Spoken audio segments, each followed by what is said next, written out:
Le prélèvement d'échantillons de sol doit répondre à de nombreuses exigences. Pour respecter les normes de qualité, les préleveurs d'Auréa Agrosciences suivent une méthodologie précise. Mais avant le prélèvement, il est nécessaire de remplir avec soin la fiche de renseignement de votre parcelle, complétée sur papier ou directement sur le site EasyAnalyse.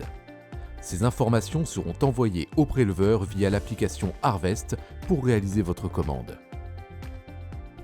Où réaliser le prélèvement? Il est recommandé de réaliser un prélèvement par type de sol au sein de chaque parcelle, le principe étant d'éviter le mélange de carottages prélevés dans des types de sols différents.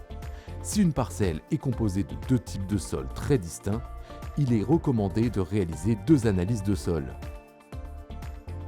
La zone de prélèvement choisie est matérialisée par un cercle d'environ 20 mètres de rayon, autour duquel on réalise 15 carottages. Le centre du cercle est repéré et géolocalisé à l'aide d'un GPS. Les coordonnées GPS seront archivées dans les bases de données d'Auréa Agrosciences. Ainsi, les préleveurs pourront revenir précisément au même point pour réaliser des prélèvements destinés aux analyses de contrôle. Quand intervenir? Le prélèvement d'échantillons de sol peut être réalisé à n'importe quelle période de l'année, mais il est généralement effectué après récolte. Il peut également être fait avant la récolte s'il est possible de se déplacer dans la parcelle, par exemple par les passages de roues. Il faut néanmoins éviter de le réaliser après un apport d'engrais. Si un épandage a eu lieu, il faut attendre 2 à 3 mois avant de prélever. Parmi les principales déterminations d'une analyse de sol, le pH ou encore la teneur en manganèse peuvent varier au cours de l'année. C'est pourquoi il est conseillé de réaliser vos analyses de sol toujours à la même saison.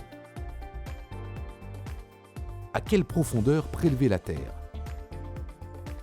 La profondeur de prélèvement doit être adaptée au contexte de la parcelle. Plusieurs modèles de tarières disponibles chez Auréa Agrosciences permettent de maîtriser ce paramètre avec précision.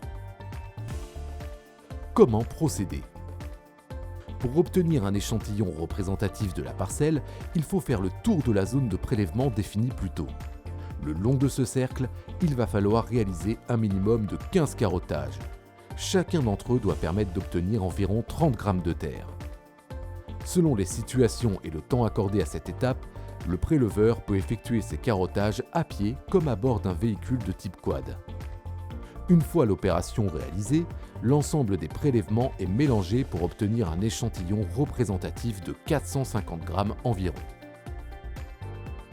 Et après le prélèvement, les échantillons vont être analysés par le laboratoire qui vous proposera une interprétation précise de vos résultats ainsi que des conseils de fertilisation calculés selon les normes établies par le comifère.